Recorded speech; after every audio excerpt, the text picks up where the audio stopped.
Today we celebrate St. Catherine of Siena. She was a third-order Dominican, peacemaker and counselor to the Pope. She single-handedly ended the Avignon exile of the successors of Peter in the 14th century.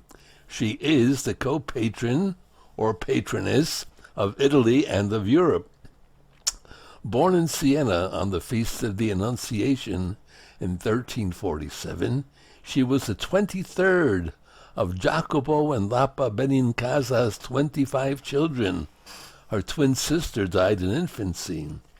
She exhibited an unusually independent character as a child and an exceptionally intense prayer life. When she was 7 years old, she had the first of her mystical visions in which she saw Jesus surrounded by saints and seated in glory. In the same year, she vowed to consecrate her virginity to Christ. When, at the age of 16, her parents decided that she should marry, she cut off her hair to make herself less appealing, and her father, realizing that he couldn't contend with her resolve, let her have her way.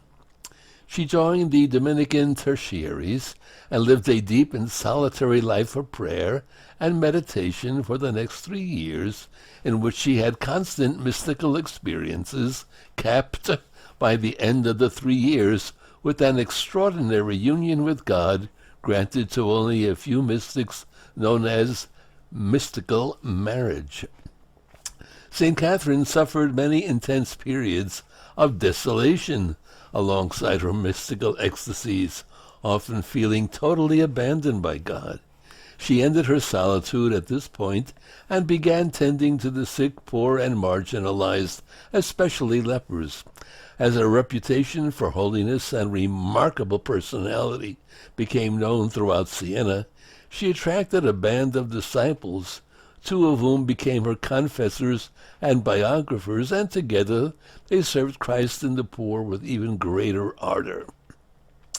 The Lord called her to a more public life while she was still in her 20s, and she established correspondences with many influential figures, advising and admonishing them and exhorting them to holiness, including the Pope himself, who she never hesitated to rebuke when she saw fit.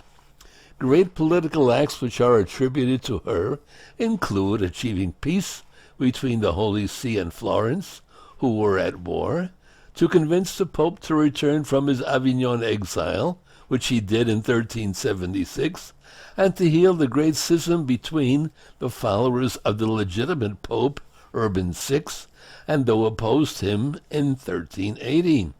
She achieved this while on her deathbed. Her dialogues, one of the classics of Italian literature, are the record of her mystical visions, which she dictated in a state of mystical ecstasy. In 1375, while visiting Pisa, she received the stigmata, even though they never appeared on her body during her lifetime, owing to her request to God. They appeared only on her incorruptible body after her death. She died in Rome, April 29, 1380, at the age of 33. St. Catherine, the crown of holiness, pray to her. Pray for the grace to be like her. Pray for the grace to be holy as Christ is holy.